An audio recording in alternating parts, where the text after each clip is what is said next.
There is a lot of fear and sometimes shame around issues related to pregnancy and childbirth, and that there is a feeling that it is the woman's fault in some traditional cultures.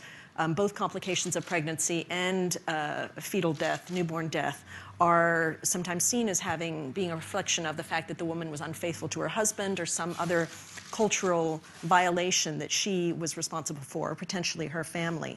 So on the community level, we definitely need to address those kinds of issues to try and work with local cultures, work with local communities to understand what those traditional values and beliefs are, and to try and address them and change them. And it has to be done carefully, because you can't just come in and tell an entire village or an entire culture you're wrong in thinking this. You know, it has to be done carefully.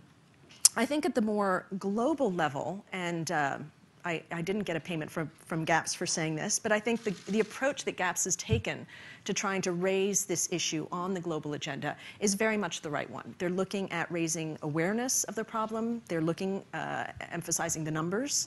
What are the consequences of these deaths? But also looking at the human side.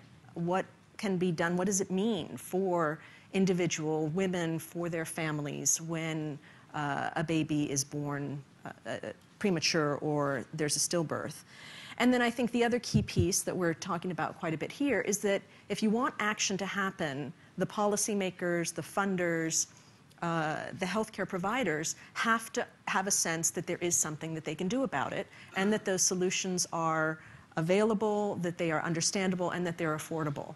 And that's a little bit of a challenge in that there is no silver bullet for preventing either prematurity or stillbirth. It's a range of interventions. But I think on the positive side, if we look at the list of interventions that are in this publication, almost all of those interventions are things that are already being done, or a good proportion of them, that are already being done for newborns and for women. You know, Eve was talking about detection and treatment of syphilis. Harshad was talking about malaria. If you can deal with those problems, which are really part of routine maternal health care, or should be, then you can at least start to address some of the problems, particularly around stillbirth. I think just the last thing I'd say is that I agree that this is a really critical year. We have 5 years now until the target for achievement of the Millennium Development Goals. Millennium Development Goal 4 on reduced child mortality and 5 on improved maternal health, in particular 5, are the ones that are farthest off track of the 8 Millennium Development Goals. And to position this issue of prematurity and stillbirth as a key component of those 2 MDGs is going to be absolutely essential to moving the agenda forward.